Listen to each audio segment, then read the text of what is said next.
The next chapter is called Mr. Jenkins and His Son. Mr. Jenkins came striding up to our table with a very purposeful look on his face. "Where is that grandson of yours?" he said to my grandmother. He spoke rudely and looked very angry. My grandmother put on her frostiest look, but didn't answer him. "My guess is that he and my son Bruno are up to some devilment," Mr. Jenkins went on. "Bruno hasn't turned up for his supper, and it takes a lot to make that boy miss his food." "I must admit he has a very healthy appetite," my grandmother said.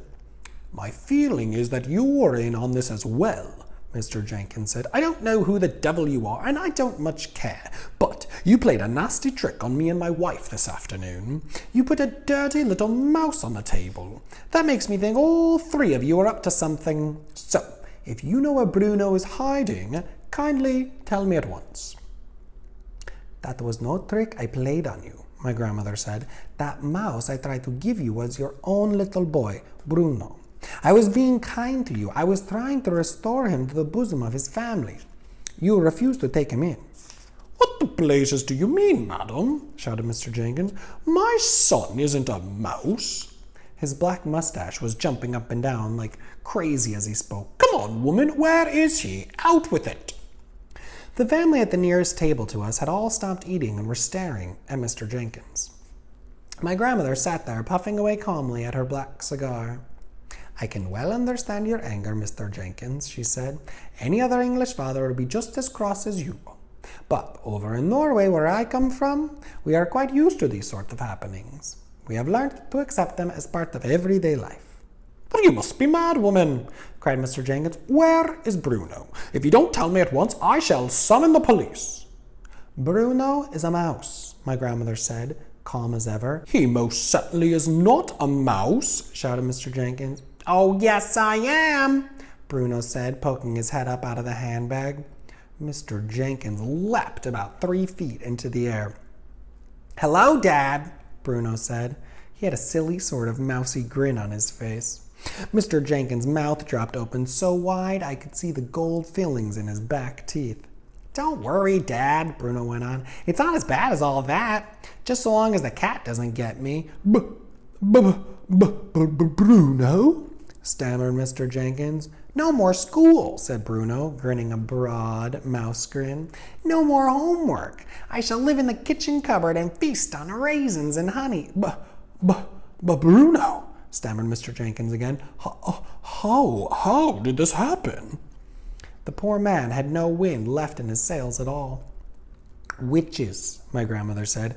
"The witches did it." "Well, I can't have a mouse for a son," shrieked Mr. Jenkins. "You've got one," my grandmother said. "Be nice to him, Mr. Jenkins." "Mrs. Jenkins will go crazy," yelled Mr. Jenkins. "Only she can't stand mice." "She'll just have to get used to him," my grandmother said. "I hope you don't keep a cat in the house." "Oh, we do, cried Mr. Jenkins. "Topsy is my wife's favorite creature." "Then you'll just have to get rid of Topsy," my grandmother said. "Your son is more important than your cat." "Well, he certainly is," Bruno shouted from inside the handbag. "You tell Mom she's got to get rid of Topsy before I come home."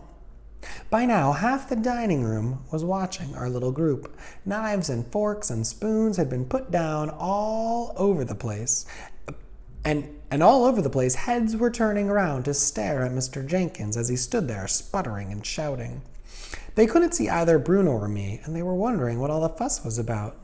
"By the way," my grandmother said, "would you like to know who did this to him?" There was a mischievous little smile on her face, and I could see that she was about to get Mr. Jenkins into trouble. "Who?" he cried. "Who did this?"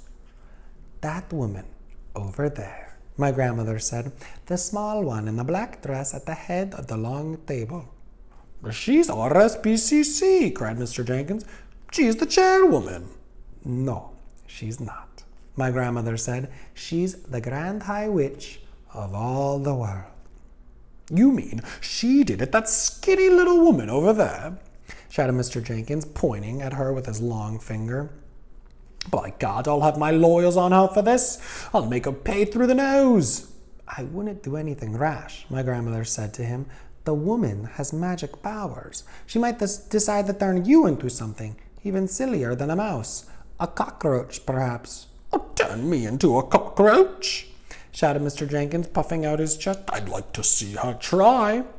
He swung around and started marching across the dining room towards the Grand High Witch's table. My grandmother and I watched him.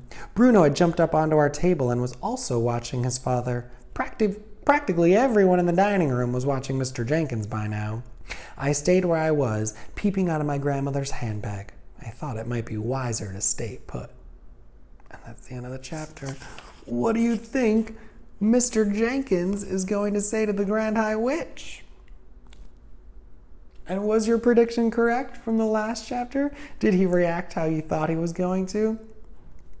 Yeah, probably, right? He was not going to handle this well. And now he's turning all his anger towards the Grand High Witch. I wonder what she's going to do. And I wonder if that mouse maker potion is going to work. When's it going to work? When are they going to turn into mice? I don't know. All right, let's keep going.